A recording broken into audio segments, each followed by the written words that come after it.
Hello, good evening. This is the voice of many, and this is testimony speaking. How are you? How are you doing?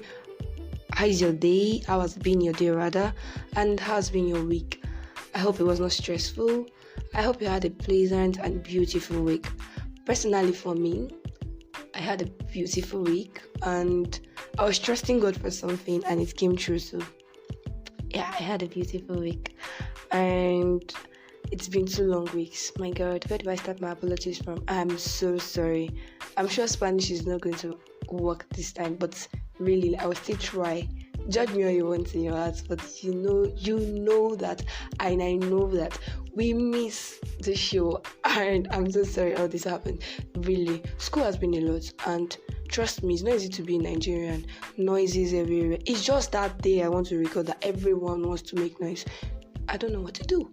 Okay, so no excuses. We're going to continue from where we where we stopped. And yes, I'm still going to say my Spanish, don't worry. Yes, lo siento. I'm so sorry. Seriously, I'm so sorry. And okay, so we are supposed to do a book review, right? I didn't bring anyone on show because the way I'm doing this, I feel like you'll be thinking maybe I want to introduce someone. I didn't bring anyone. Maybe next week, maybe next time. I'm not going to promise. It's going to be a surprise. So, we're talking about Emerge, book review on the book Emerge by Babatunde Ogunsakin. I personally do like that book. And aside this book review, I'm not going to do justice to it by just, telling you tips and that. I feel like you should really get the book and read it. It's a lot, and I got a lot from it. Okay, so diving straight in. Okay, for me personally, I feel like the book is talking about the difference between capacity and potential. Emphasis on the potentials though, because it laid more emphasis on potential, how to discover your potential, what you do with your potential, and I really did learn a lot.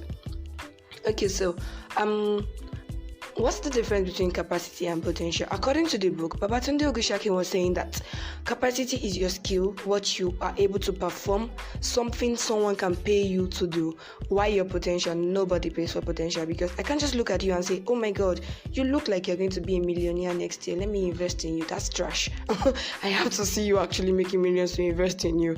So potential is something rather that people don't invest in, and rather people don't invest in except yourself, and it is something you have to dig deep to find. Potential is not something you just pick up on the surface. It's just like gold, according to him, that you need to dig deep to find. And most times potential is discovered in hard places, inconvenience, dissatisfaction, and you know that saying, necessity is the mother of invention. So definitely you discover your potential in places where it's really not comfortable. And so it was saying that everyone has a potential. So it is physically impossible for you to say you do not have a potential. Do you get me? So it's like you saying you were born without a purpose. That's what it literally means. So it's possible that you have a skill in computer science and you have potential where you can speak well. You just know, oh my God, I think I like speaking. Personally, for me now, this relates more to me. I think I like talking, and I just said, okay, why not just go into podcasting and just be a voice necessarily, I guess. So it's more like something you either find interest in, or maybe you hate something so much and you're like, why is no one doing this? For example, someone thought it was very, very difficult, and why is everyone striking in matches, and he decided to make lighter. Do you get? So it happens when you do not like something and you just feel the need to change it.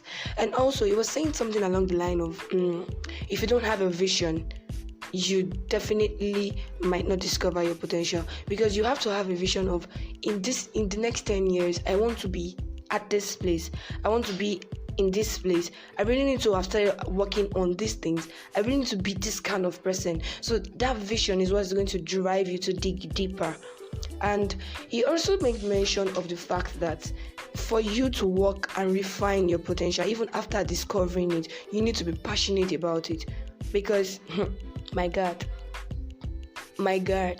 you need to be passionate about it, because people would not support you emphasis on might be a lonely journey.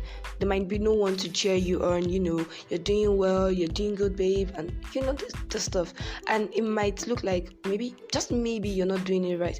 But the truth is, potentials don't look so sense making. I safe to say, sense making at the beginning. It looks like you're doing trash, but you need to explore and dig deeper. And he said something I would like to quote. So, in my so official voice, Babatunde Ogunsakin said that if you do not give up, you would soon emerge. Like, that man did something there.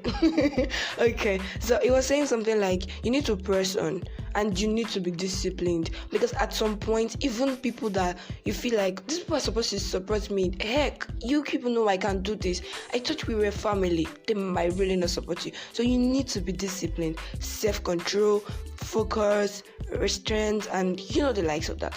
So you need to measure up some things. And the truth is, when you're working in the part of discovering your potentials or refining your potential, you would have a lot of distractions, and you need to cut a lot of things out, people, relationships that are not in line with the potential, of course.